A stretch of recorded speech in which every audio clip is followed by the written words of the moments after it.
And all of us have to now approach life with humility.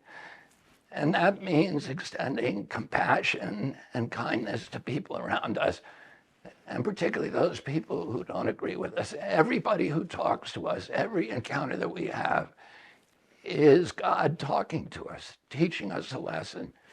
Even somebody who throws you a finger or an obscene gesture when you're driving because you took a wrong turn or something, that I have to say to myself when that happens to me, what is God trying to teach me from this? What am I supposed to learn from this circumstance?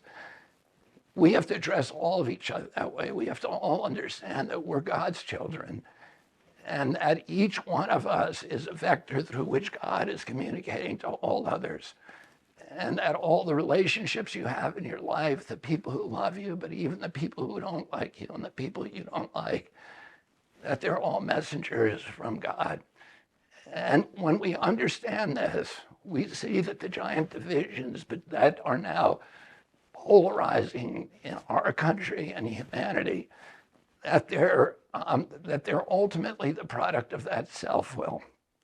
And our job as individuals is to overcome self-will, to turn our lives over to that higher power, to do the next right thing, and to show kindness and compassion and respect to people with whom we disagree, and to try to love them, which is effort. Love ultimately is effort, and to make that effort towards other human beings. And in that way, we can begin to bridge the divide that separates humanity.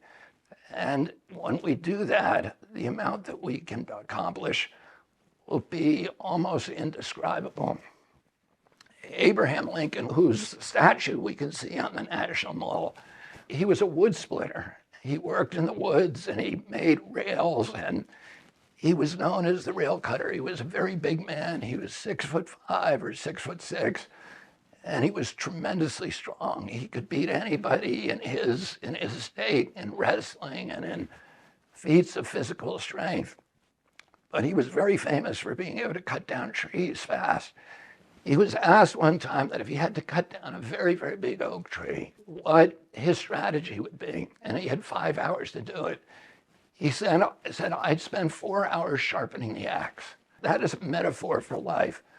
When we work on perfecting our spiritual condition, we become much more effective human beings and much more effective leaders in our community. So I urge all of you to try to do something every day for somebody that you don't like, and then don't tell anybody about it.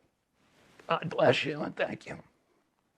If you like this video and you want to learn more about me and the movement that we're building, please go to Kennedy24.com.